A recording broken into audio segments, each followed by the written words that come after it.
வருஷம் ட்ரை பண்ணேடா, இன்னுமாடா உன்னால முடிக்க முடியல.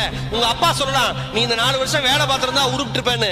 உங்களுக்கு மட்டும்தான் உங்களை பத்தி தெரியும், எந்த இடத்தை தொடக்கூடிய சக்தி எனக்கு இருக்கிறது என்று. சில வெற்றிக்கு சில காலங்கள் எடுத்துக்கொள்ளும், சில வெற்றிக்கு சில காலம் வேணும். இன்னைக்கு ஈரோடு மகேஷுடைய பேச்சு இன்னைக்கு இவ்வளவு தூரம் உட்கார்ந்து கேட்கிறாங்கன்னா, எனக்கு பின்னாடி 15 ஆண்டு கால உழைப்பு இருக்கு, 15 ஆண்டு கால அவமானம் இருக்கு, 15 ஆண்டு கால விமர்சனம் இருக்கு. அதையெல்லாம் தாண்டி மட்டும்தான் ஒரு மனுஷன் ஜெயிக்க முடியும். கோபுரத்தை பார்த்து வியக்கிற மனிதர்கள் யாரும் அஸ்திவாரத்தை பற்றி பேசுவது கிடையாது. அஸ்திவாரத்தை பற்றி நினைப்பவன் மட்டும்தான் கோபுரம் வளர்ப்பதற்கு தகுதியானவன் என்பதை இங்க இருக்கிற அத்தனை பேரும் மனதிலே தெளிவாக பதிய வைத்துக் கொள்ளுங்கள். வெளில இருந்து பாக்குறவனுக்கு, ஓ சூப்பர் ஈரோடு மகேஷ், அப்பா பயங்கரம், நல்லா சம்பாதிக்கிறார், சூப்பரா இருக்காரு. 5 வருஷம் நாய்ப்படாத பாடுபட்டு வந்திருக்கோயா. யாருக்கும் அந்த வெற்றி அவ்வளவு எளிமையாக தெரியாது.